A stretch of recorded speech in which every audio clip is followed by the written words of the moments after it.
Okay, तो हम पहुंच चुके हैं अपने टॉपिक नंबर 5 पे। जो मैथमेटिकल सीरीज है हमारा, उसका टॉपिक नंबर 5।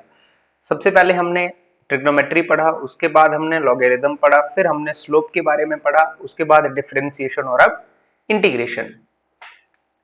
आप सभी जानते हैं कि डिफरेंशिएशन और इंटीग्रेशन फिजिक्स को समझने के लिए बहुत ही इंपॉर्टेंट टॉपिक्स है। डिफरेंशिएशन हमने डिटेल में डिस्कस किया, पहले हमने एक वीडियो में कॉन्सेप्ट समझे, उनके साथ एग्जांपल समझे, फिर एक सेपरेट वीडियो में हमने उसके कुछ 20-21 के करीब हमने क्वेश्चन भी सॉल्व किए कि क्वेश्चन में रूल्स को कैसे अप्लाई करना है। तो डिफरेंशिएशन आप सबने ढंग से पढ़नी है और उसके बाद आ गया इंटीग्रेशन। ठीक, बिना इंटीग्रेशन बिना डिफरेंशिएशन की फिजिक्स समझना बहुत ही मुश्किल है, बहुत ही मुश्किल, क्या नहीं समझ आएगी।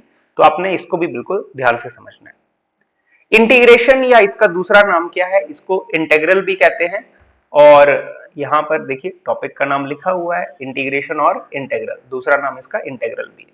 क्या क्या हम पढ़ने वाले हैं इसमें, हम पढ़ेंगे, देखो, integration is the reverse process of differentiation. ये हम समझेंगे कैसे इंटीग्रेशन डिफरेंशिएशन का रिवर्स प्रोसेस है। ब्रैकेट में लिखा है इंडेफिनेट। तो दो तरह के इंटीग्रल होते हैं, आगे हम समझेंगे वो कौन कौन से होते हैं, डेफिनेट और इनडेफिनेट। इंटीग्रेशन जो है डिफरेंशिएशन का रिवर्स प्रोसेस है। तो हम डिफरेंशिएशन पढ़ चुके हैं, उसका रिवर्स प्रोसेस कर देंगे तो इंटीग्रेशन हो जाएगा। और हमारे लिए इंटीग्रेशन पढ़ना बहुत ईजी होगा अगर हमने डिफरेंशिएशन को ढंग से पढ़ा है तो। It is also known as anti derivative, क्योंकि डेरिवेटिव माने डिफरेंशिएशन, ये डिफरेंशिएशन का उल्टा है तो इसको एंटी डेरिवेटिव भी बोलते हैं। It is a method of adding up the parts to find the whole, मतलब समेशन। ये समेशन करने का एक प्रोसेस है, एड अप करने का एक प्रोसेस है, ये भी हम समझेंगे कैसे। फिर डिफरेंशिएशन का सिंबल क्या है वो भी हम देखेंगे कि डिफरेंशिएशन का सिंबल क्या है। जैसे सॉरी, डिफरेंशिएशन को हम डिनोट करते थे डी बाई डी एक्स या डी बाई डी टी या डी बाई डी थीटा, वैसे ही इंटीग्रेशन का भी कुछ ऑपरेटर होगा, कुछ सिंबल होगा, वो भी हम देखेंगे। फिर इंटीग्रेशन का ज्योमेट्रिकल मीनिंग हम देखेंगे, जैसा कि डिफरेंशिएशन का ज्योमेट्रिकल मीनिंग था slope of tangent at a point, वैसे ही इंटीग्रेशन का भी क्या होगा, कुछ ज्योमेट्रिकल मीनिंग होगा। देन टाइप्स ऑफ इंटेग्रल्स हम पढ़ेंगे, डेफिनेट और इनडेफिनेट, और उसके बाद इंपॉर्टेंट रूल्स हम पढ़ेंगे कि क्या रूल्स हैं और उनको कैसे अप्लाई करना है, जो कि सबसे इंपॉर्टेंट चीज होने वाली है। ठीक, रूल्स अप्लाई करने और इसका ज्योमेट्रिकल मीनिंग, ये दो चीजें बहुत इंपॉर्टेंट है कि रूल्स कैसे अप्लाई करने हैं, क्वेश्चन में कैसे लगाने हैं, ज्यादा हमारे काम वही आएगा, और इसका ज्योमेट्रिकल मीनिंग क्या है। क्लियर। तो सबसे पहले पॉइंट नंबर 1 को समझते हैं, integration is the reverse process of differentiation. देखो, इंटीग्रेशन का मतलब क्या होता है बच्चे, इंटीग्रेशन का मतलब होता है चीजों को जोड़ना। इंटीग्रेट करने का मतलब क्या है, चीजों को जोड़ना। हमारे पास जैसे मान लो कोई ये एक रॉड है, लेट से एक रॉड है, इसकी लेंथ क्या है, एल है। ये एक रॉड है, इसकी लेंथ एल है। इसके हमने बहुत छोटे छोटे पीसेस कर दिए, बहुत छोटे छोटे टुकड़े कर दिए, और वो छोटे छोटे टुकड़े, जैसे मान लो एक टुकड़ा ये है, ऐसे ऐसे करके इस साइज के टुकड़े हमने क्या कर दिए, इसके बहुत सारे कर दिए, और एक टुकड़े की लेंथ है डीएल। डी का क्या मतलब होता है, मैंने आपको फिजिक्स में बताया है, जब भी डी लग जाए किसी चीज के आगे तो इसका मतलब होता है वेरी स्मॉल। ये बहुत ही छोटी वैल्यू है, पॉइंट जितनी वैल्यू है। अब यहां पर तो फिर भी थोड़ी बड़ी है, लेकिन मान लो पॉइंट जितनी वैल्यू है। तो डीएल माने इस रॉड का बहुत ही छोटा सा पार्ट, और ऐसे छोटे छोटे छोटे छोटे टुकड़े कर दो पूरी रॉड के, तो DL DL DL DL DL, बहुत सारे डीएल हो जाएंगे। उन बहुत सारे डीएल को जब मैं ऐड कर देता हूं, उन बहुत सारे छोटे छोटे पीसेस को जब मैं ऐड कर देता हूं, ऐसे ऐसे, मान लो 1000 पीसेस हैं, तो वो बन जाएगा एल, वो कंप्लीट लेंथ बन जाएगी। ठीक, इसी चीज को लेंथ के टर्म्स में ना तोड़ के अगर हम मास के टर्म्स में भी तोड़ दें कि बहुत छोटा सा, एक बहुत छोटा सा टुकड़ा रॉड का कंसीडर किया डीएम, और ऐसे ऐसे रॉड के कर दिए 1000 टुकड़े, 2000 टुकड़े, बिल्कुल छोटे छोटे पीसेस, इन डीएम डीएम डीएम को ऐड कर देंगे तो रॉड का टोटल मास बन जाएगा कितना, एम मास बन जाएगा। कि हम उन डीएम का क्या कर देंगे, समिशन कर देंगे। बेसिकली ऐड करने को क्या बोलते हैं, हम उनका क्या कर देंगे, सम कर देंगे, तो वो क्या बन जाएगा। ये छोटे छोटे चीजों को एडअप करने के प्रोसेस को ही क्या बोलते हैं, इंटीग्रेशन। अब ये चीज बहुत कमाल की चीज है, फिजिक्स में बहुत काम की चीज है। मैं आपको इसका एग्जांपल देता हूं कि ये क्यों इतनी इंपॉर्टेंट चीज है। आपने जितने भी लॉज अभी तक पढ़े होंगे, जैसे क्लास 9th में आपने यूनिवर्सल लॉ ऑफ ग्रेविटेशन पढ़ा होगा। यूनिवर्सल लॉ ऑफ ग्रेविटेशन क्या कहता है कि अगर हमारे पास यहां पर एक मास m1 है और इससे कुछ दूरी पर एक मास क्या है, m2 है, इनके बीच का सेपरेशन डिस्टेंस r है, तो ये एक दूसरे पर एक फोर्स ऑफ अट्रैक्शन लगाते हैं जिसे हम क्या बोलते हैं, equal and opposite force of attraction लगाते हैं जिसे हम क्या बोलते हैं, ग्रेविटेशनल फोर्स बोलते हैं। ये जो फोर्स है, ये फोर्स कितना होता है, ये फोर्स होता है g m1 m2 divided by r square. ये लॉ सभी बच्चों ने पढ़ा होगा। अब ये जो लॉज हैं, जो भी फिजिक्स के मेन लॉज हैं बच्चों, वो वैलिड होते हैं किस पे, वो वैलिड होते हैं फॉर पॉइंट ऑब्जेक्ट्स। जैसे ये लॉ है, ये पॉइंट ऑब्जेक्ट्स के लिए काम करता है। किसके लिए वैलिड है, पॉइंट ऑब्जेक्ट्स। पॉइंट ऑब्जेक्ट का क्या मतलब होता है, पॉइंट ऑब्जेक्ट का ये मतलब होता है कि जो इन ऑब्जेक्ट्स का साइज है, जो ये m1 m2 का साइज है, इनका साइज बहुत स्मॉल है as compared to this distance of separation between them.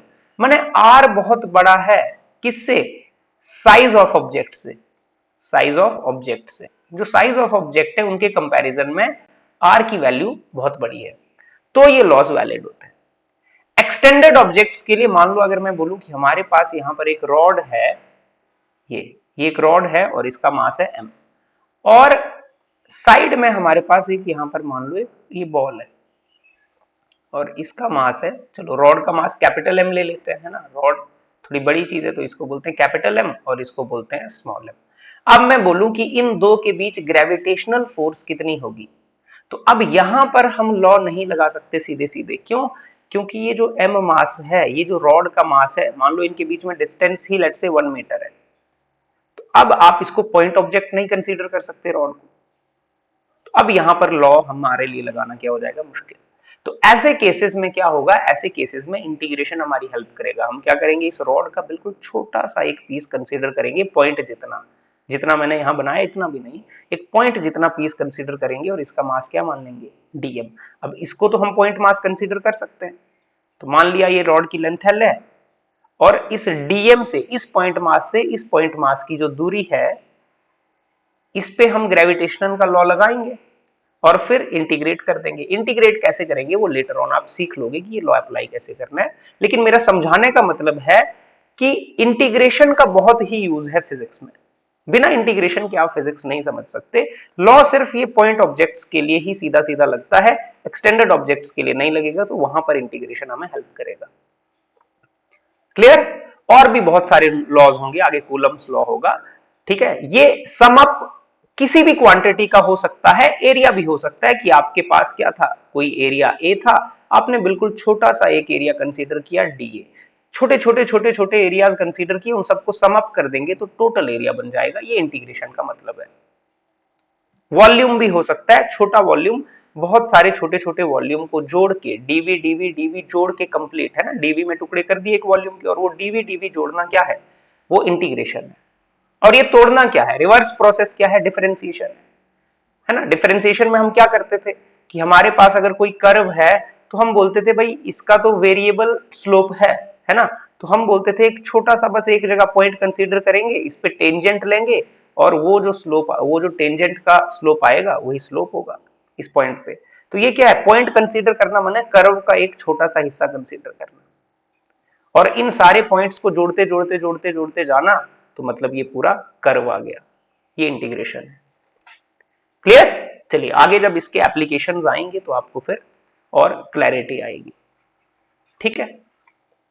तो आई होप आपने थोड़ा बहुत इसका मतलब समझा होगा कि ये जो method of adding up parts to the whole, ये वाला पॉइंट आपको समझ आया होगा कि क्या है, हमने ब्रेक करना है और फिर उनको जोड़ देना है। छोटे छोटे पार्ट्स को जोड़ने का मतलब ही है इंटीग्रेशन। वो छोटा एरिया भी हो सकते हैं, एरिया छोटे छोटे एरिया जोड़ दिए कंप्लीट एरिया आ गया, वो स्मॉल लेंथ्स भी हो सकते हैं, वो वॉल्यूम भी हो सकता है, वो मास भी हो सकता है, कोई भी फिजिकल क्वांटिटी हम जोड़ सकते हैं। Integration as the reverse process of differentiation हमें समझ आएगा, ठीक है। रूल पढ़ेंगे, रूल से और हमें क्लैरिटी आएगी कि कैसे ये रिवर्स प्रोसेस ऑफ डिफरेंशिएशन है। नहीं तो अभी क्या है, इंटीग्रेशन माने जोड़ना, डिफरेंशिएशन माने तोड़ना, तो एक दूसरे के रिवर्स प्रोसेसेस है। अगर रिवर्स है तो एंटी डेरिवेटिव बोलेंगे उसको, ठीक, जैसे लॉग का एंटी लॉग होता है। सिंबल क्या है बच्चे, इंटीग्रेशन का सिंबल होता है ये जैसे सम एस होता है, एस पर ये थोड़ा ये, ठीक, ये इंटीग्रेशन का सिंबल है। तो इंटीग्रेशन का सिंबल आप हमने देख लिया, इसमें कुछ बड़ी बात नहीं है, बस हमने ये लगा देना है इंटीग्रेशन ऐसे। क्लियर? ज्योमेट्रिकल मीनिंग, अब इसका ज्योमेट्रिकल मीनिंग क्या है वो समझते हैं। चलिए, geometrical meaning of integration. Geometrical meaning integration का क्या है? Area under the curve. बच्चे, ज्योमेट्रिकल मीनिंग डिफरेंशिएशन का क्या था? Slope, slope of tangent at point.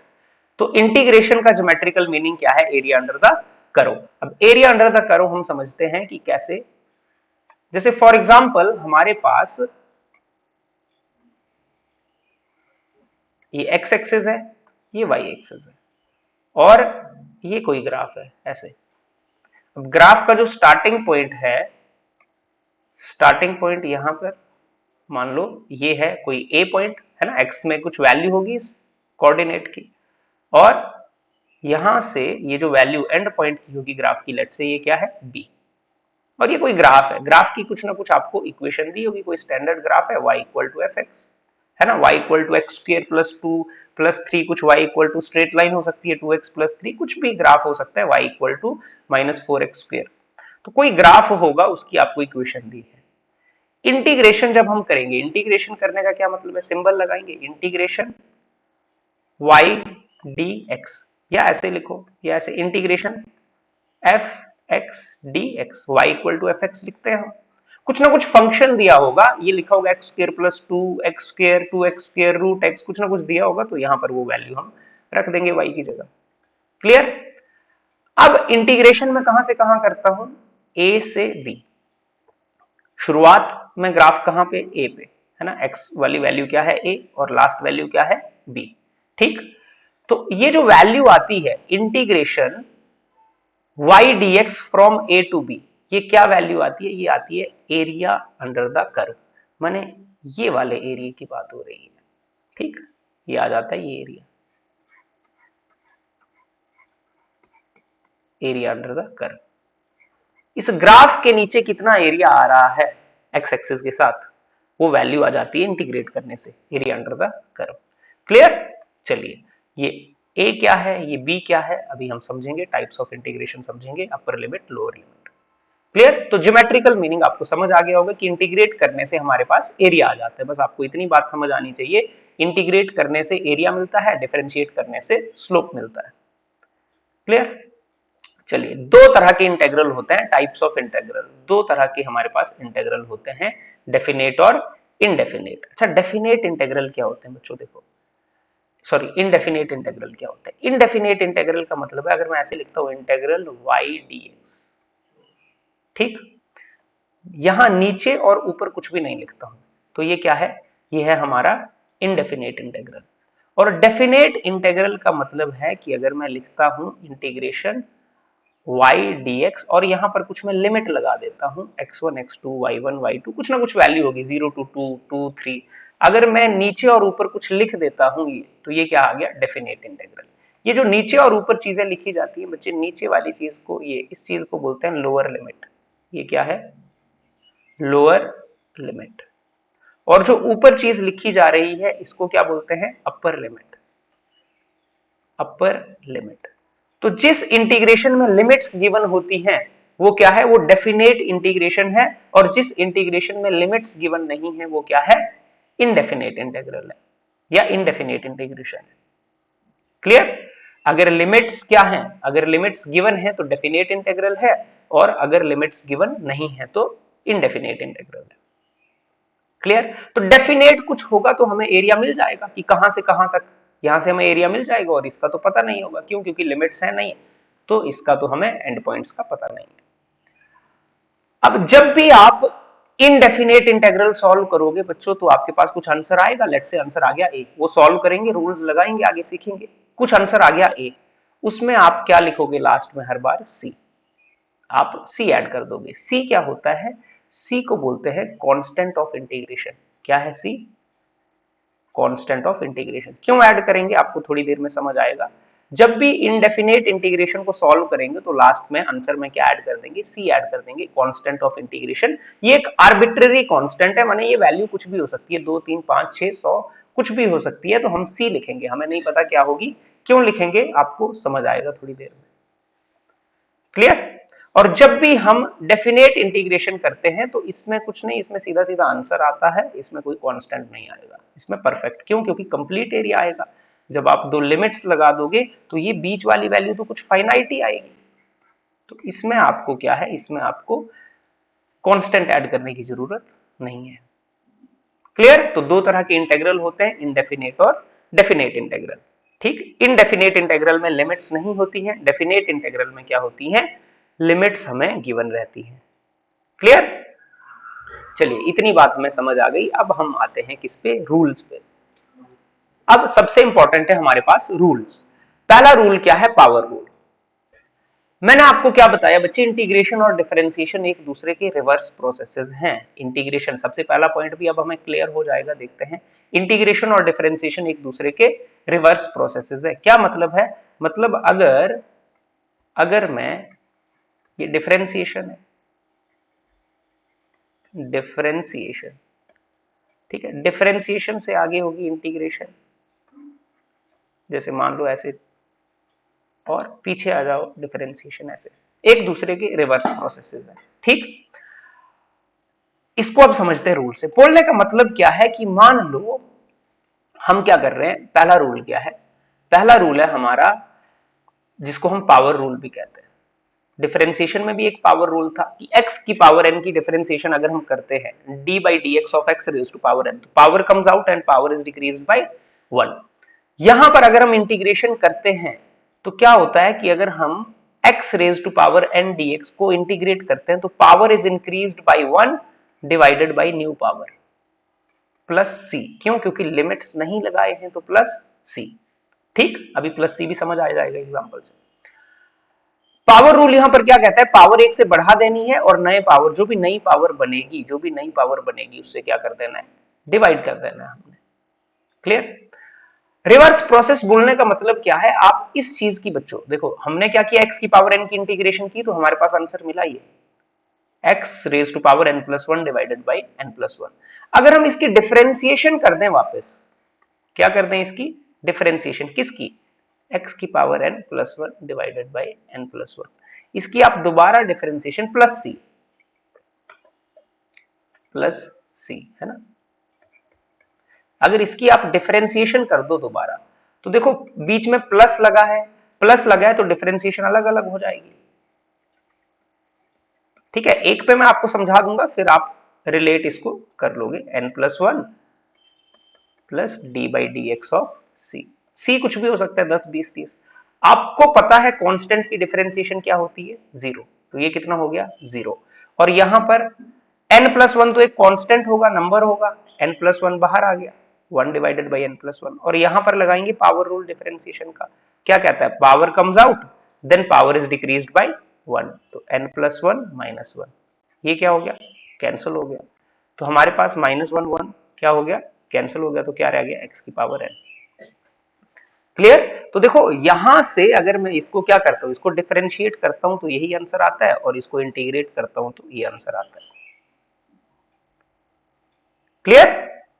चलिए एग्जाम्पल समझते हैं, और एग्जाम्पल से आपको क्लियर होगा कि रूल लगाना कैसे, एग्जाम्पल समझने हमारे लिए सबसे ज्यादा जरूरी है। ठीक है, वैसे आपको इतनी बात अगर याद रहे तो बहुत है कि डिफरेंशिएशन इंटीग्रेशन एक दूसरे के रिवर्स प्रोसेसेस है। ठीक, रूल लगाना सीखते हैं कि रूल लगाना कैसे, एग्जाम्पल्स पे। ये पावर रूल एग्जाम्पल्स पे कैसे लगाना है, और ये पावर रूल ना सबसे इंपॉर्टेंट रूल्स होता है, ये सबसे ज्यादा बार यूज होता है। फॉर एग्जाम्पल मेरे पास एक क्वेश्चन है, बिल्कुल सिंपल सा साधारण सा, एक्स स्क्वेयर dx। तो मैं क्या करूंगा, पावर रूल कहता है पावर में एक ऐड कर दो, पावर में क्या कर दो, एक ऐड कर दो, पावर एक बढ़ा दो और जो नई पावर बनी उससे डिवाइड कर दो और प्लस लिख दो c। ठीक, तो ये वैल्यू कितनी आ गई मेरे पास, ये वैल्यू आ गई x की power 3 divided by 3 plus c। आप सीधा भी लिख सकते हैं, पावर एक ऐड कर दी 3 हो गई और 3 से ही डिवाइड कर दिया और लास्ट में प्लस में लिख दिया c। c क्यों लिखा, क्योंकि लिमिट्स नहीं गिवन है। क्लियर? आप ये सोच के देखिए ना कि जो ये आंसर आया, ये जो आंसर आया इसका क्या डिफरेंशिएशन करें तो यही बनना चाहिए, है ना, इसका डिफरेंशिएशन करें तो यही बनना चाहिए। तो आप जब इसका डिफरेंशिएशन करते हो इसका, तो आपके पास क्या बनेगा, 1/3 तो कांस्टेंट है, constant is taken out, x3 का डिफरेंशिएशन हम सीधे करेंगे, power comes out, power is decreased bye 1, तो 3 से 3 हो गया कैंसिल, तो कितना आ गया x2 बन गया यही। तो फिर ये c क्या है, c क्यों लगाया हमने, आप खुद ही सोच के देखिए, अगर डिफरेंशिएशन में इसकी भी करूं अगर x³ प्लस 3, और प्लस में मैं कुछ भी लिख दूं, 5 लिखूं, 10 लिखूं, 100 लिखूं, √2 लिखूं, कोई भी कांस्टेंट में लिख दूं, लेट्स से 5 लिख देता हूं, तो इस चीज की डिफरेंशिएशन भी तो x² ही आएगी। माने अगर कोई कांस्टेंट भी एडेड होगा यहाँ पे, कोई भी कांस्टेंट, 10 हो, 5 हो, 15 हो, 3/2 हो, -2/3 हो, कोई भी कांस्टेंट अगर मैं यहाँ पर रखता हूं, तो उससे क्या ये आंसर आने में कोई फर्क होगा, नहीं, तब भी आंसर यही आएगा। तो इसीलिए कांस्टेंट सी हमें ऐड करना पड़ता है। आई होप यहां से आपको बात समझ आई होगी। यहां पर वो 0 है, हाँ एक केस हो सकता है, अगर 1 भी ऐड कर दे प्लस तो भी तो आंसर यही आएगा, 2 भी ऐड कर दे तो भी आंसर क्या आएगा, यही आएगा, 5 ऐड कर दें तो भी आंसर यही आएगा। क्लियर, तो इसीलिए एक कांस्टेंट हम क्या करते हैं, ऐड करते हैं पीछे। चलिए ये बात आई होप आपको समझ आ गई होगी। अब एग्जाम्पल हमने क्या पढ़ लिया, पहला पढ़ लिया, दूसरा एग्जाम्पल मान लो मेरे पास क्या था, √x dx, तो हम क्या करेंगे, √x का क्या मतलब आपको बताया, x raise to power half dx, क्या करेंगे, power is increased by 1 divided by new power plus c, जब रूल लगा देते हैं तो इंटीग्रेशन का सिंबल हटा देना है, तो हमारे पास कितना आ गया, x रेज टू पावर 3/2 और नीचे कितना आ गया 3/2 प्लस c, और आपको पता है जब ये ऊपर जाएगा 3/2 डिनोमिनेटर से तो उल्टा हो जाएगा 2/3, और वो हो गया x की पावर 3/2 प्लस c। क्लियर, और आपको पता होगा कोई बच्चा ऐसा भी लिखे, अगर x की पावर 3/2 का मतलब होता है x√x, तो आप इसको ऐसा भी लिख सकते हैं, x की पावर 3/2 का मतलब x√x भी होता है, ठीक है, तो आप ऐसे भी लिख सकते हैं, क्यों, क्योंकि 1.5 पावर है, लास्ट वीडियो में भी मैंने आपको बताया। क्लियर, चलिए ये हो गया, और डिस्कस करते हैं और देखते हैं। पावर रूल क्योंकि बहुत इंपॉर्टेंट है तो हमें बिल्कुल ढंग से इसको समझना है। जैसे फॉर एग्जांपल हमने एग्जांपल नेक्स्ट देखा, मेरे पास है इंटीग्रेशन ऑफ dx, अब ये इंटीग्रेशन ऑफ dx आपने याद ही रख लेनी है, अभी हम समझेंगे, फिर आपने याद भी रखनी है ना, बच्चे भूल जाते हैं अक्सर इसको, इसका भी काफी यूज होता है। इंटीग्रेशन ऑफ dx का क्या मतलब है बच्चे, इंटीग्रेशन ऑफ dx का मतलब है कि इंटीग्रेशन ऑफ 1 dx, ऐसा मैं इसको लिख सकता हूं, इंटीग्रेशन ऑफ 1 dx। अच्छा 1 को मैं ऐसा लिख सकता हूं, integration of x raise to power 0 dx, क्यों, एनीथिंग रेज टू पावर 0 1 होता है, और इसको मैं अब रूल लगा सकता हूं, power is increased by 1 divided by new power plus c, तो कितना हो गया, x raise to power 1 divided by 1 plus c, तो ये वैल्यू कितनी आ गई, x प्लस c। माने dx की इंटीग्रेशन में सीधा ही याद रखूं आगे के लिए, dx की इंटीग्रेशन क्या आती है, x प्लस c, अगर लिमिट्स नहीं दी हैं तो x प्लस c है ना, और सीधा सीधा हम समझें तो dx की इंटीग्रेशन x, dt की t, dy की y, तो ये इंटीग्रेशन भी हमें ध्यान में रखनी है क्योंकि इसका भी काफी यूज होता है। क्लियर, चलिए आई होप ये बात भी आपको समझ आई होगी। एक एग्जांपल और देखते हैं और फिर आगे बढ़ते हैं। डी, मान लो हमारे पास क्या है, हमारे पास है इंटीग्रेशन x dx, तो हम क्या करेंगे, x का मतलब है जिसकी पावर कुछ नहीं उसकी पावर 1 है, पावर 1 से बढ़ा देंगे divided by new power plus c। Clear, तो आई होप आपको पावर रूल समझ आ गया होगा कि पावर रूल क्वेश्चंस में कैसे लगाना है, आगे आप प्रैक्टिस कर सकते हैं। नेक्स्ट हमारे पास है रूल नंबर 2, कांस्टेंट। k क्या होता है बच्चे, k का क्या मतलब है, k का मतलब होता है कांस्टेंट, कांस्टेंट कुछ भी हो सकता है, कोई भी नंबर हो सकता है। अब जब कांस्टेंट मल्टीप्लाई बाय वेरिएबल हो तो कांस्टेंट को बाहर रख लेना है, सिंपल, जैसे ही हम क्या करते थे, डिफरेंशिएशन में करते थे, अगर कांस्टेंट किसी वेरिएबल से मल्टीप्लाई है तो आपने कांस्टेंट को सीधा बाहर टेक आउट कर लेना है और इंटीग्रेशन वेरिएबल की करनी है, और वेरिएबल की इंटीग्रेशन के लिए हमने रूल नंबर 1 सीख लिया है, क्या, पावर को 1 से बढ़ा दो, नई पावर से डिवाइड करो, लास्ट में कर दो सी ऐड, क्योंकि लिमिट्स नहीं दी है।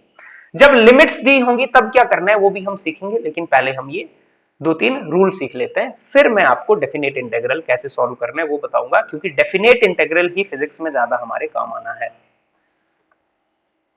तो अब इसका एग्जांपल देखते हैं, example number A, for example मेरे पास है 2x raise to power 3 dx, तो मैं क्या करूंगा, constant is taken out, x raise to power 3 dx। अब दो तो बाहर है, इसकी इंटीग्रेशन क्या होगी, power is increased by 1 divided by new power, एक पावर बढ़ा देंगे और जो नई पावर बनी उससे डिवाइड कर देंगे, प्लस c, कैंसिल हो गया, कितना हो गया 2, तो आंसर क्या आ गया x4/2 प्लस c। क्लियर। एक और एग्जांपल देखते हैं और फिर उसके बाद आगे। ठीक, चलिए मान लो आपके पास है 3/2 रूट एक्स dx, तो आप क्या करेंगे, constant is taken out, integration होगी रूट एक्स dx की, और फिर आप क्या करोगे 3/2 रूट एक्स को आपको पता है कैसे लिखते हैं, हाफ पावर dx, और 3/2 हाफ पावर है तो पावर एक बढ़ जाएगी, एक बढ़ के बाद कितनी होगी 3/2, भाई हाफ में एक ऐड कर दो तो 3/2 होता है, और divided by new power plus c, और इसको आप कैसे लिखोगे 3/2, ये जो डिनोमिनेटर में 3/2 है जब ये ऊपर आएगा तो क्या हो जाएगा 2/3, रेसिप्रोकल करके लिखते हैं, और x की पावर 3/2 प्लस c। ठीक, 3 से 3, 2 से 2 खत्म हो गया, तो कितना आ गया ये x की पावर 3/2 प्लस c, या कोई आदमी इसको ऐसे भी लिख सकता है, x की पावर 3/2 मैंने क्या बताया, क्या लिखते हैं x root x plus c। Clear. तो ये रूल नंबर 2 भी आपको समझ आ गया होगा। ठीक है, नेक्स्ट रूल नंबर 3, जीरो की इंटीग्रेशन क्या होती है, कांस्टेंट। ठीक है, रूल नंबर 2 भी बहुत ही इंपॉर्टेंट है, क्यों, रूल नंबर 2 और 1 एक ही जैसे हैं, बस कांस्टेंट का फर्क है, ये दो रूल बहुत इंपॉर्टेंट हैं आपके। ठीक, देखो कांस्टेंट का डिफरेंशिएशन क्या होता है आपको पता है, अगर मैं करता हूं d by D X of any constant, 5 हो 10 हो -10 हो, किसी भी कांस्टेंट का स्लोप जीरो होता है, किसी भी कांस्टेंट की डिफरेंशिएशन होती है जीरो, कांस्टेंट की डिफरेंशिएशन जीरो, तो इसका उल्टा करो, जीरो की इंटीग्रेशन कर दो तो क्या आना चाहिए, कांस्टेंट आना चाहिए, तो जीरो की इंटीग्रेशन क्या आती है, एक कांस्टेंट आता है। ठीक, कौन सा कांस्टेंट पता नहीं, आर्बिट्रेरी कांस्टेंट कुछ भी हो सकता है। ठीक, 5 हो सकता है, 6 हो सकता है, 100 हो सकता है, तो जीरो की इंटीग्रेशन क्या आती है, एक कांस्टेंट आता है। क्लियर। चलिए अब हम सीखते हैं कि डेफिनेट इंटीग्रल कैसे निकालना है, पहले डेफिनेट इंटीग्रल कैलकुलेट करना सीखते हैं, वो हमारे लिए बहुत इंपॉर्टेंट होने वाला है कि डेफिनेट इंटीग्रल को कैलकुलेट कैसे करना है। ठीक, जब भी हमारे पास लिमिट्स दी होंगी तो कैलकुलेशन कैसे हमें करनी है। चलिए दो सवाल समझेंगे हम इस पे और फिर आगे बाकी रूल्स पढ़ेंगे और एंड में प्रैक्टिस करेंगे कुछ। डेफिनेट इंटीग्रल का मैं सीधा सीधा एक एग्जांपल लेता हूं, मान लो मैंने क्या किया, ये लिया एक्स स्क्वायर dx और नीचे लिमिट रख दी 1 और ऊपर लिमिट रख दी 2, x square dx from 1 to 2, lower limit कितनी है 1, अपर लिमिट कितनी है 2। अब मैं क्या करूंगा, कुछ नहीं, रूल लगाऊंगा, x raise to power n dx पे रूल क्या लगता है, power is increased by 1 divided by new power. अब c ऐड नहीं होगा, कांस्टेंट ऑफ इंटीग्रेशन ऐड नहीं होगा, क्यों, क्योंकि डेफिनेट इंटीग्रल है। बच्चे जब भी डेफिनेट इंटीग्रल है आप इंटीग्रेशन करोगे, आप रूल लगाओगे, उसके बाद आपने लगा देना है स्क्वायर ब्रैकेट, उसके बाद क्या लगा देना है स्क्वायर ब्रैकेट। लोअर वाली लिमिट आपने राइट साइड पे नीचे लिखनी है और अपर वाली लिमिट राइट साइड पे ऊपर लिखनी है स्क्वायर ब्रैकेट के। ठीक, इंटीग्रेट करना है, इंटीग्रेट करने के बाद माने रूल लगाने के बाद आपने स्क्वायर ब्रैकेट लगाना है और फिर लोअर लिमिट राइट साइड में लिखनी है नीचे और अपर लिमिट ऊपर ही लिखनी है राइट साइड पे। अब जो भी वेरिएबल है, वेरिएबल माने कौन, x, जो भी वेरिएबल है उसकी जगह क्या करना है, पहले ऊपर वाली वैल्यू रखनी है, बाकी सब एज इट इज, बस वेरिएबल की जगह ऊपर की वैल्यू रखनी है, रख दी 2 रख दिया x की जगह, फिर माइनस लगाना है और वेरिएबल की जगह नीचे वाली वैल्यू रखनी है, बस। अब इसको आगे सॉल्व कर लो, आगे तो सिंपल मैथ है, इसको आप सॉल्व कर लोगे तो आपका आंसर आ जाएगा। तो ये कितना आ गया 3, 8 माइनस 1, तो कितना आ गया 7/3, ये तो एक नंबर आएगा सीधा सीधा, तो इसमें कांस्टेंट की जरूरत नहीं है। क्लियर। एक एग्जांपल और देखते हैं फिर आगे रूल पढ़ेंगे। मान लो हमारे पास होता रूट एक्स dx और ये वैल्यू कहां से कहां होती, ये वैल्यू होती लेट से हमारी 0 to 2, तो हम क्या करते हैं, पहले इसको इंटीग्रेट करते हैं, x raise to power half dx 0 to 2। अब रूल लगाएंगे, रूल लगाएंगे तो power is increased by 1 divided by new power, जब इंटीग्रेट कर देंगे और लिमिट्स गिवन होंगी तो क्या लगाएंगे स्क्वायर ब्रैकेट और लिमिट्स लगा देंगे, तो ये कितना आ गया 3/2 था नीचे तो 2/3 हो गया x की पावर ये, और लिमिट्स लगा देंगे। चाहो तो आप कांस्टेंट को बाहर भी लिख सकते हो, इसमें कोई दिक्कत नहीं है। अगर कांस्टेंट वेरिएबल के साथ मल्टीप्लाइड है, आप चाहो तो इसको ऐसे बाहर लिख लो और इसको ऐसे, तो लिमिट्स पुट करना आपके लिए आसान होगा। आप नहीं भी लिखोगे, लिमिट पुट करोगे तो भी एक ही बात है, आंसर सेम आएगा, उसमें घबराने वाली बात नहीं है। क्लियर? तो आपने क्या किया, ये 2/3 यहां पे लिखा, ऊपर वाली लिमिट पुट की 2 की पावर 3/2 माइनस नीचे वाली लिमिट पुट की 0 की पावर 3/2। पहले अपर लिमिट पुट करनी है वेरिएबल की जगह, फिर माइनस करके लोअर लिमिट। क्लियर? तो ये आ गया 2/3, 2 की पावर 3/2 होता है 2√2, ठीक, माइनस 0। भाई x की पावर 3/2 माने x√x, 2 की पावर 3/2 माने 2√2। क्लियर?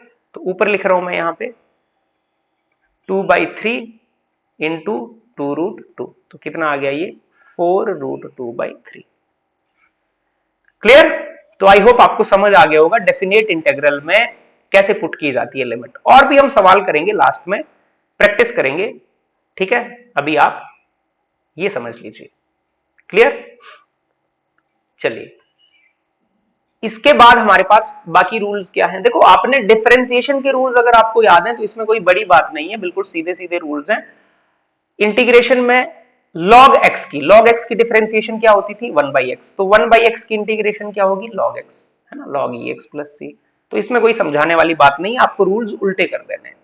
ex की डिफरेंशिएशन क्या होती थी, ex, तो ex की इंटीग्रेशन भी क्या होगी, ex ही रहेगी, इस पे डिफरेंशिएशन इंटीग्रेशन का कोई असर नहीं। ax की डिफरेंशिएशन क्या होती थी, आप अगर याद करोगे, differentiation of a raise to power x, है ना, जैसे 2 की पावर x मैंने आपको बताया था। अब इसकी जो डिफरेंशिएशन होती थी वो होती थी ax log a, ठीक। तो मैंने ax log a की इंटीग्रेशन होगी ये, ठीक है, बात समझ आई। अब हमें तो सिर्फ ax की चाहिए ना, ax log a की नहीं चाहिए। log a को आप उधर मल्टीप्लाई कर दो चाहो तो, ये जो log a है, ये log a जो बेस में है, ये तो कांस्टेंट है ना, a तो कोई नंबर होता है 2 3 4 5 10, है ना, ये तो नंबर है, इसको चाहो तो आप उधर मल्टीप्लाई कर दो। या दूसरी भाषा में आप ये जो राइट साइड वाली चीज है ax divided by log ea, इसको क्या कर दो, इसकी डिफरेंशिएशन कर दो तो आपको ax ही मिलेगा। क्लियर? रिवर्स है एक दूसरे का, ठीक। या तो आपको पता है कि ये कांस्टेंट है भाई, इसको k की तरह समझो, k को उधर मल्टीप्लाई कर दो, क्या फर्क पड़ता है, k तो इधर बाहर ही रहेगा, ठीक, क्यों, क्योंकि कांस्टेंट तो इंटीग्रेशन डिफरेंशिएशन दोनों के बाहर रहता है।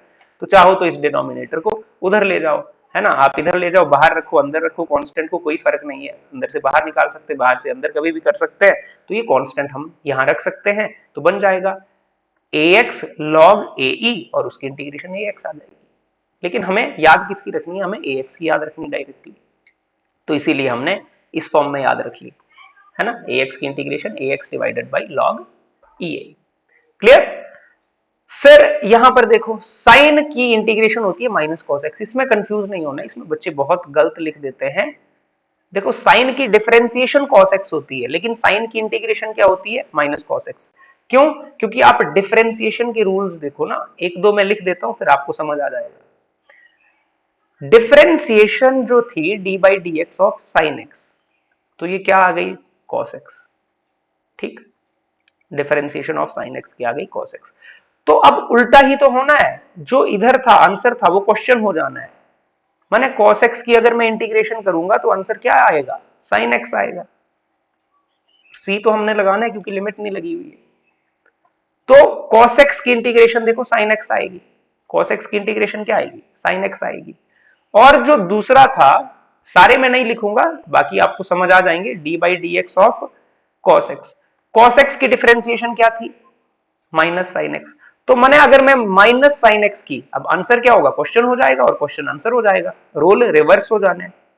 तो माइनस साइन एक्स की अगर मैं क्या करता हूं, इंटीग्रेशन करता हूं, तो ये कितनी आ जानी है, cos x प्लस सी आनी है। अब क्योंकि यहां पे माइनस है तो माइनस हम यहां नहीं लिखते हैं, इस माइनस को कहां शिफ्ट कर देते हैं, हम इधर शिफ्ट कर देते हैं, तो इधर माइनस लगा देंगे और इधर से इसको क्या कर देंगे, हटा देंगे। तो यही रूल है।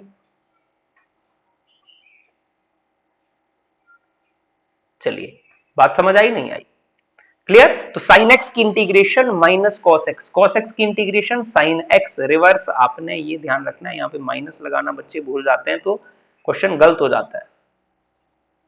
साइन एक्स की डिफरेंशिएशन कॉस एक्स होती है, लेकिन साइन एक्स की इंटीग्रेशन माइनस कॉस एक्स होती है। अब बाकी सिमिलरली आप देखो सारे रूल्स बिल्कुल सेम ही हैं।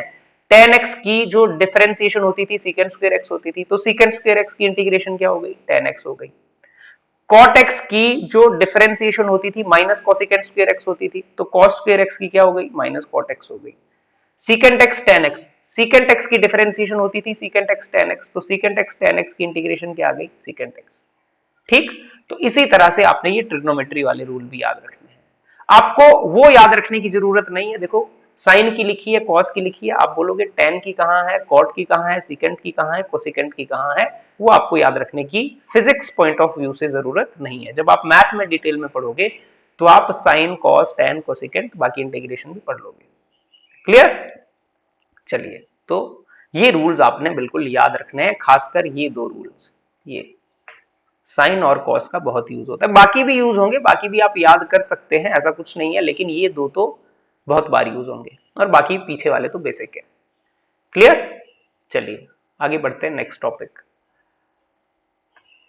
रूल्स पढ़ने के बाद आता है हमारे पास अलजेब्रा ऑफ इंटीग्रेशन की। जब एडिशन और सब्ट्रैक्शन होगा, सेम कहानी डिफरेंशिएशन की तरह, जब एडिशन और सब्ट्रैक्शन होगा तो क्या करेंगे, अलग अलग से इंटीग्रेट कर देंगे या अलग अलग से डिफरेंशिएट कर देंगे। सीधा समझेंगे एग्जांपल से। मान लो मेरे पास ऐसे इंटीग्रेशन है x square plus one D x, तो मैं क्या करूंगा, अलग अलग से इंटीग्रेट कर देता हूं। X square D x plus one D x. भाई एक्स स्क्वेयर पे मैंने लगाया पावर रूल, एक्स स्क्वेयर पे पावर रूल लगाया तो power is increased by one divided by new power. One की इंटीग्रेशन, वन का मतलब है डीएक्स, वन का मतलब क्या है, वन का मतलब है डीएक्स, वन डीएक्स मैंने डीएक्स, डीएक्स की इंटीग्रेशन मैंने आपको बोला कि आप याद ही कर लेनी है आपने, कितनी होती है एक्स प्लस सी। और हमने निकाल के देखी है, ऐसा कुछ नहीं है, मैंने आपको निकाल के देखो स्टार भी लगाया है। डीएक्स की इंटीग्रेशन कितनी आती है, एक्स। तो किस तरह से हमने की थी ये आप पीछे देख सकते हैं, और अदरवाइज आपको डीएक्स की फिर लर्न ही कर लेनी है कि डीएक्स की क्या आती है, एक्स। और लास्ट में हम क्या ऐड करेंगे आंसर में, कांस्टेंट ऑफ इंटीग्रेशन जब लिमिट नहीं दी होगी। जब लिमिट दी होगी, मान लो इसी क्वेश्चन में मैं लिमिट दे देता, अगर इसी क्वेश्चन में मैं क्या करता, आपको लिमिट दे देता हूं कि एक्स स्क्वेयर प्लस वन, क्योंकि हमारा ज्यादा काम फिजिक्स में लिमिट से आना है, तो यहां लिख देता हूं वन टू थ्री। तो अब क्या करूंगा, मैं इंटीग्रेट करूंगा, पहले तो इंटीग्रेट कर दिया x square D x plus one D x, और लिमिट भी स्प्लिट हो जाएगी, ये वन। क्लियर। अब क्या किया, इंटीग्रेट किया, इसकी आ गई x three by three, power is increase by one divided by new power, one two three ऐसे लिमिट लगाते हैं, ठीक है।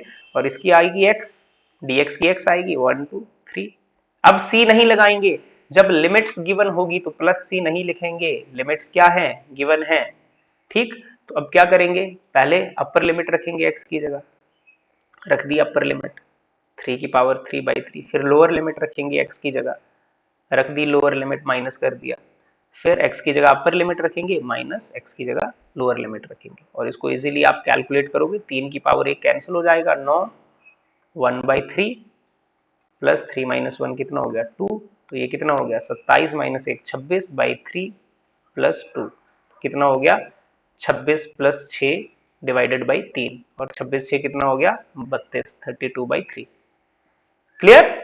तो जब लिमिट्स भी पुट करना आसान है, कुछ नहीं है, इंटीग्रेट करना है, स्क्वायर ब्रैकेट लगाना है, और पहले अपर लिमिट पुट करनी है वेरिएबल की जगह, फिर लोअर लिमिट, और आगे तो बेसिक मैथ है। क्लियर। तो आई होप आपको एडिशन सब्ट्रैक्शन का भी समझ आया होगा। फॉर एग्जांपल एक दो एग्जांपल अगर आपको और देखना है तो और भी देख लेते हैं। मान लो आपके पास आ जाए integration X square plus sine X plus E X, कुछ भी ऐसे लिख दिया मैंने और बोला कि dx, इसको इंटीग्रेट करो, सबकी अलग अलग से कर दो। एक्स स्क्वायर की इंटीग्रेशन क्या करेंगे, power is increased by one divided by new power. Sine की इंटीग्रेशन क्या होती है, माइनस कॉस एक्स। एक्स की इंटीग्रेशन एक्स, अब क्योंकि लिमिट्स इस क्वेश्चन में नहीं गिवन है तो प्लस में सी लगाएंगे। क्लियर। बाकी आपको पता है ये प्लस माइनस बाद में माइनस हो जाएगा, ठीक। तो इतनी बात हमें समझ आ गई होगी कि एडिशन और सब्ट्रैक्शन होगा, बीच में माइनस होगा तो माइनस के लिए भी सेम ही स्प्लिट कर देंगे, अलग अलग से इंटीग्रेट कर देंगे। क्लियर? चलिए ये भी आपको समझ आ गया होगा। इसके बाद आता है मल्टीप्लीकेशन। मल्टीप्लीकेशन में हम क्या करते हैं, देखो मल्टीप्लीकेशन आपको ध्यान देना है समझने के लिए। डिवीजन हम इंटीग्रेशन में पढ़ेंगे नहीं, हमारे काम का है नहीं। तो मल्टीप्लीकेशन हमने क्या करना है, ध्यान देना है। ठीक, मल्टीप्लीकेशन या इसको क्या बोलते हैं, इसको आइलेट रूल से हम, एक प्रेफरेंस रूल है जो हमने याद रखना है, इसको भी समझेंगे। जब दो फंक्शन मल्टीप्लाई होते हैं बच्चे, जब दो फंक्शन क्या होते हैं, मल्टीप्लाई, रूल बिल्कुल ढंग से समझना है। मान लो एक फंक्शन है p और एक फंक्शन है q और इनकी करनी है हमने इंटीग्रेशन। दो फंक्शन क्या हो रहे हैं, मल्टीप्लाई। तो इसमें एक फंक्शन को बोलते हैं फर्स्ट फंक्शन और दूसरे को क्या बोलते हैं, सेकंड फंक्शन। अब ये फर्स्ट सेकंड कैसे बोलना है, ये फर्स्ट सेकंड बोलना है इस रूल के हिसाब से। किसको फर्स्ट बोलना है किसको सेकंड बोलना है, ये कौन डिसाइड करेगा, ये करेगा, ये रूल बोलने का मतलब है, याद रखने का तरीका है आइलेट रूल। पहला नंबर मिलेगा इनवर्स ट्रिग्नोमेट्रिक फंक्शन को। इनवर्स ट्रिग्नोमेट्रिक फंक्शन कौन होते हैं, ऐसे फंक्शन जिनमें ऐसे लिखा हो कहीं पे sine inverse x, cos inverse x, tan inverse x. जो बच्चे मैथ पढ़ेंगे 12th में उन्होंने वो पढ़ेंगे, या जो पढ़ चुके हैं वो, जो 12th में ऑलरेडी है वो तो पढ़ ही चुके होंगे। तो इनवर्स ट्रिग्नोमेट्रिक फंक्शन क्या होते हैं, जैसे ट्रिग्नोमेट्रिक फंक्शन होते हैं sine x, cos x, ten x, उनके इनवर्स होते हैं, उनके उल्टे sine inverse x, cos inverse x, tan inverse x. ऐसे जो फंक्शन होते हैं उनको हमेशा पहली प्रायोरिटी मिलती है। दूसरी प्रायोरिटी लॉग को मिलती है, लॉग जिसके भी साथ लगा होगा उसको दूसरी प्रायोरिटी मिलेगी। तीसरी प्रायोरिटी अलजेब्रा वाले फंक्शन को मिलती है, जैसे x हो गया, 1 हो गया, 3 हो गया, एक्स स्क्वायर हो गया। एल्जेब्रिक फंक्शंस को क्या मिलेगी, तीसरी प्रायोरिटी मिलेगी। चौथी प्रायोरिटी मिलेगी ट्रिग्नोमेट्रिक फंक्शन को। आपको पता है ट्रिग्नोमेट्रिक कौन होता है, sine x, cos x, ten x, इनको तीसरी चौथी प्रायोरिटी मिलेगी। और सबसे लास्ट कौन है, सबसे लास्ट प्रायोरिटी मिलती है ई एक्स वाले फंक्शन को, एक्सपोनेंट वाले फंक्शन को लास्ट प्रायोरिटी मिलती है। क्लियर? तो अब हम पहले रूल सीखते हैं क्या है, और फिर इसके दो तीन एग्जाम्पल करेंगे तो आपको समझ आ जाएगा कि रूल लगाना कैसे है, कि आइलेट रूल क्या है। आइलेट रूल क्या है, एक प्रेफरेंस रूल है कि भाई कौन 1 होगा और कौन 2 होगा, ये डिसाइड करने के लिए हमें याद रखना है। आई माने इनवर्स ट्रिग्नोमेट्रिक, एल माने लॉगरिथम, ए माने अलजेब्रिक, टी माने ट्रिग्नोमेट्रिक, ई माने एक्सपोनेंशियल। लेट्स से हमारे पास दो फंक्शन है और हमने डिसाइड कर लिया कि ये 1 है ये 2 है रूल के हिसाब से।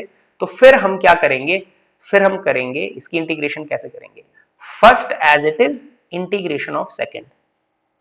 First as it is integration of second minus, फिर माइनस लगाएंगे, integration differentiation of first,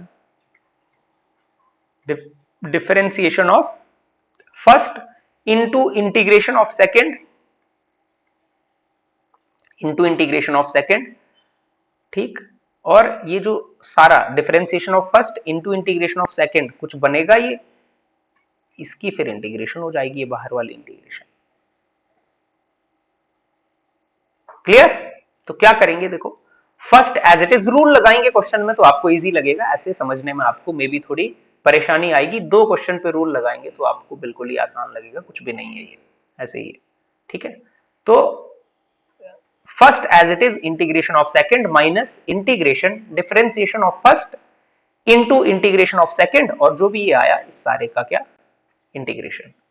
clear? चलो रूल लगा के देखते हैं एक दो क्वेश्चन पे ना, फिर आपको क्लैरिटी आ जाएगी कि क्या है ये आइलेट रूल, है ना। इधर लगाते हैं, फिर एग्जांपल देखते हैं। एग्जांपल के थ्रू हम समझते हैं। मान लो मुझे क्वेश्चन आ गया पेपर में कि भाई ये इंटीग्रेट करो x साइन x। अब दो फंक्शन आ गए, दो फंक्शन कौन से आए, x आ गया एक फंक्शन और एक फंक्शन साइन x आ गया। x माने अलजेब्रिक फंक्शन। अब आइलेट मेरे दिमाग में चलना चाहिए, आइलेट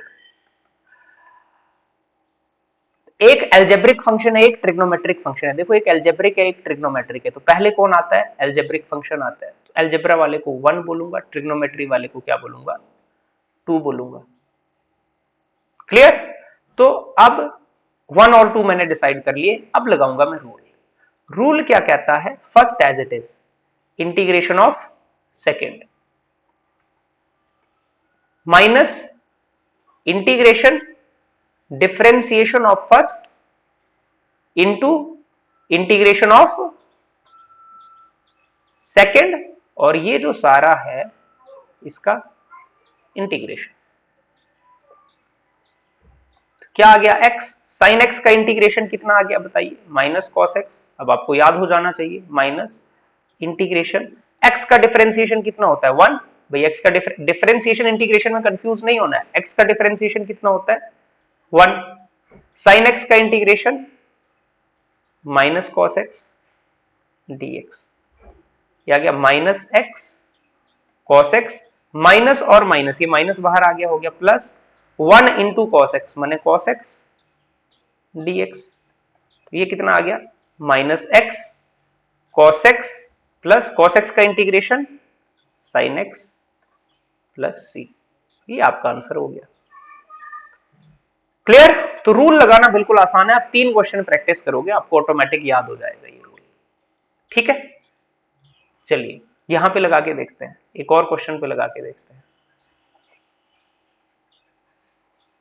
इसको मिटा देते हैं, एक और क्वेश्चन पे लगाते हैं रूल। मान लो हमारे पास क्या है, आपको बोला integration of let's say x e x dx। अब आपने देखा दो फंक्शन है, एक 1 है एक 2 है, ये क्या एल्जेब्रिक और ये एक्सपोनेंट। एक्सपोनेंट तो हमेशा ही लास्ट पे है ही लास्ट पे, तो ये 1 हो गया ये 2 हो गया, एक्सपोनेंशियल तो बिल्कुल लास्ट है तो उसको तो सेकंड ही मिलेगी प्रेफरेंस। अब हम रूल लगाते हैं, first as it is integration of second minus integration differentiation of first. जब आप रूल सीख जाओगे प्रैक्टिस करके तो आप फिर ये पूरा नहीं लिखोगे, आप लिखोगे x first as it is integration of second, ex की ex ही रहती है, सीधे सीधे आप लिख दोगे। तो अभी तो हम स्टेप बाय स्टेप चलेंगे, first as it is integration of second minus integration differentiation of first integration of differentiation of first into integration of second और पूरे का क्या इंटीग्रेशन। तो ये क्या आ गया x इंटीग्रेशन ऑफ ex कितनी आ गई ex माइनस dx, x की डिफरेंशिएशन 1, इंटीग्रेशन ऑफ ex कितनी आ गई ex dx, x ex minus 1 into ex dx कितना आ गया ये x ex माइनस ex की इंटीग्रेशन ex और प्लस में क्या लगा देंगे c। क्लियर? तो आई होप आपको मल्टीप्लीकेशन कैसे करनी है ये चीज भी समझ आ गई होगी कि रूल कैसे लगाना है। ठीक, चलिए नेक्स्ट देखते हैं। नेक्स्ट है हमारे पास क्या, reverse chain rule. Reverse chain rule या मैथ में बोलते हैं इंटीग्रेशन बाय सब्स्टिट्यूशन। अब इंटीग्रेशन बाय सब्स्टिट्यूशन मैं आपको वैसे नहीं समझाऊंगा जैसे मैथ में, वो लेटर ऑन जो बच्चे मैथ पढ़ेंगे वो समझ ही लेंगे। हम चेन रूल के हिसाब से इसको समझेंगे और आपको बिल्कुल इजी तरीके से बस समझ आना चाहिए। ठीक है, रिवर्स चेन रूल क्या होता है? चेन रूल आपको पता है, जैसे मान लो हमारे पास क्या होता था कि अगर हमारे पास हमसे डिफरेंशिएशन पूछ लेता था किसकी, साइन 2x की, तो हम क्या बोलते थे भाई साइन 2x, x की जगह कोई और आ गया। साइन x होता तो डिफरेंशिएशन होती cos x, थोड़ी देर के लिए x इमेजिन करते थे, साइन x होता तो होता cos x, लेकिन ये साइन x नहीं था, साइन x नहीं था, x की जगह कौन था 2x, तो जो भी x की जगह होता है उसका क्या करते हैं फिर से डिफरेंशिएशन करते हैं, और 2x का डिफरेंशिएशन 2 आता है उसको पहले लिख लेते हैं, तो 2 cos 2x। ये बात हमने की थी कब, जब हमने क्या पढ़ा था, चेन रूल पढ़ा था। मैंने x की जगह और एग्जांपल मैंने आपको दिए थे, जैसे e की पावर 3x है मान लो, इसकी क्या करते हैं हम डिफरेंशिएशन, तो अगर e की पावर x होता तो आंसर होता e की पावर x, लेकिन अब x नहीं था 3x था, तो 3x की फिर से क्या करेंगे, 3x की फिर से करते थे हम डिफरेंशिएशन, और 3x की डिफरेंशिएशन होती है 3, तो ये आता था 3x। क्लियर? तो हमने ये चेन रूल सीखा था। चेन रूल में हम क्या कर रहे थे, जो भी चीज, क्योंकि रूल्स सारे बने थे x के हिसाब से, अगर x की जगह कोई और टर्म आ जाती है, अगर x की जगह कोई और टर्म आ जाती है तो उसका दोबारा हम डिफरेंशिएशन करते थे और डिफरेंशिएशन करके मल्टीप्लाई कर देते थे, जो भी आंसर होता था उसके डिफरेंशिएशन से हम क्या कर देते थे, मल्टीप्लाई कर देते थे आंसर को। अब क्योंकि इंटीग्रेशन और डिफरेंशिएशन एक दूसरे के रिवर्स प्रोसेसेस हैं, तो ये रिवर्स चेन रूल का मतलब है अगर डिफरेंशिएशन में हम क्या करते हैं, जो x की जगह आता है उसकी डिफरेंशिएशन करते हैं और मल्टीप्लाई कर देते हैं आगे आंसर के साथ, तो इंटीग्रेशन में क्या करेंगे, मल्टीप्लिकेशन का उल्टा क्या होता है, डिवीजन, तो इंटीग्रेशन में बस डिवाइड कर देंगे, इंटीग्रेशन में क्या कर देंगे, डिवाइड कर देंगे। देखो एक ही एग्जांपल से आपको समझ आ जाएगा। फॉर एग्जांपल मान लो मेरे पास क्या है, मेरे पास है integration of cos 2x dx। अब अगर cos x होता तो मुझे पता है कि भाई अगर मेरे पास cos x होता, इंटीग्रेशन ऑफ cos x, तो मैं सीधा लिखता sin x प्लस c, बात खत्म हो जाती। लेकिन x तो नहीं है मेरे पास, इस क्वेश्चन में क्या है, मेरे पास इस क्वेश्चन में है 2x, x की जगह कौन है, कोई और है। तो अगर x की जगह कोई और है तो मैं क्या करूंगा, पहले इसको x एज्यूम करूंगा अपने दिमाग में, cos x की इंटीग्रेशन क्या आ गई, sin x। ठीक, अब जो भी ये x की जगह है इसकी डिफरेंशिएशन करूंगा, इसकी क्या करूंगा, डिफरेंशिएशन करूंगा। तो 2x की क्या की मैंने, डिफरेंशिएशन की। आप चाहो तो साइड में भी कर सकते हो, इसकी क्या करूंगा मैं, डिफरेंशिएशन 2x की, तो 2 आ जाएगा बाहर, और x की डिफरेंशिएशन कितनी होती है, 2 तो कांस्टेंट है, कांस्टेंट बाहर आएगा, और x की डिफरेंशिएशन कितनी होती है 1, कितना आ गया 2। तो जो भी ये डिफरेंशिएशन आएगी, जो भी डिफरेंशिएशन आएगी मेरी किसकी, जो x की जगह आया था उसकी डिफरेंशिएशन से डिवाइड कर दूंगा। इसी डिफरेंशिएशन से डिफरेंशिएशन में मल्टीप्लाई करते थे, जब चेन रूल लगाते थे डिफरेंशिएशन में तो इसी से तो मल्टीप्लाई करते थे। जो भी डी बाई डी एक्स आता था, ये जो एक्स की जगह आया है इसका जो भी डिफरेंशिएशन आएगा इससे क्या कर देंगे, मल्टीप्लाई कर देंगे, और इंटीग्रेशन में क्या कर देंगे, डिवाइड कर देंगे। क्लियर। जैसे मान लो अगर मेरे पास ऐसे होता, एक और एग्जांपल देखता हूं, अगर मान लो ऐसे है e3x dx। अब e3x की तो e3x रहती है, मैं 3x की फिर से डिफरेंशिएशन करूंगा, लेकिन उस डिफरेंशिएशन से डिवाइड कर दूंगा। 3x की डिफरेंशिएशन होती है 3, चाहो तो साइड में कर लो। अब तो आनी चाहिए वैसे, 3 कांस्टेंट है, 3 बाहर, x की 1, तो कितना आ गया, ये 3 आ गया, तो 3 से कर दूंगा डिवाइड, हो गया आंसर। क्लियर। तो रिवर्स चेन रूल कैसे लगाना है, कुछ नहीं करना है, जैसे चेन रूल लगाते थे, चेन रूल में मल्टीप्लाई कर देते थे डिफरेंशिएशन को, यहां पर डिवाइड कर देना है डिफरेंशिएशन को। तो इतनी बातें आपको इंटीग्रेशन से रिलेटेड आनी चाहिए, ये बेसिक रूल्स आने चाहिए, और इस तरह की इंटीग्रेशन आपको करनी आनी चाहिए। इसके लिए हम क्या करेंगे, इसके लिए अभी हम थोड़े क्वेश्चन भी डिस्कस कर लेंगे, ठीक है, और थोड़े से 5-7 क्वेश्चन हम डिस्कस कर लेंगे, और अगर आप इतना ढंग से पढ़ लोगे तो फिर आपको फिजिक्स में कोई दिक्कत नहीं आएगी। क्या आपको याद रहना चाहिए, आपको याद रहना चाहिए कि इंटीग्रेशन क्या है, रिवर्स प्रोसेस ऑफ डिफरेंशिएशन है, और इसका जो ज्योमेट्रिकल मीनिंग है मोस्ट इंपॉर्टेंट वो क्या होता है, area under curve, area under curve. जैसे अगर हमारे पास एरिया अंडर कर्व बोलने का क्या मतलब होता है कि जैसे y और x में कर्व है तो area under Y X curve होता है। फिजिक्स में कर्व वाई एक्स थोड़ी होंगे जनरली, फिजिक्स में मान लो ये फोर्स है इधर, ये टाइम है, और ये कुछ ग्राफ है, तो आपका फिजिक्स में तो फोर्स टाइम का ग्राफ बना, ये आया, तो आपका क्या आएगा, F D T, integration F D T, माने area under force time curve. और area under force time curve क्या होता है, लेटर ऑन हम पढ़ लेंगे, इंपल्स होता है या चेंज इन मोमेंटम होता है। ठीक है, तो ये सारी चीजें हम उस हिसाब से, मान लो आपको क्या हो सकता है, आपको वेलोसिटी टाइम ग्राफ हो सकता है कि भाई वीटी ग्राफ है, कुछ ऐसा है। अब वीटी ग्राफ के नीचे का आप एरिया निकालेंगे तो वीटी ग्राफ के नीचे का एरिया आपको कुछ ना कुछ देगा, और आपको पता लगेगा कि यहां से आपको डिस्प्लेसमेंट मिलती है, डेल्टा एक्स मिलता है। क्लियर। तो एरिया अंडर कर्व, आपको इसका मीनिंग ज्योमेट्रिकल पता होना चाहिए, बहुत इंपॉर्टेंट है, ज्योमेट्रिकल मीनिंग पता होना इज वेरी इंपॉर्टेंट। और बेसिक रूल्स हमें पता होने चाहिए, जो बेसिक रूल्स हमने सीखे। डेफिनेट इंटीग्रल कैसे सॉल्व करना है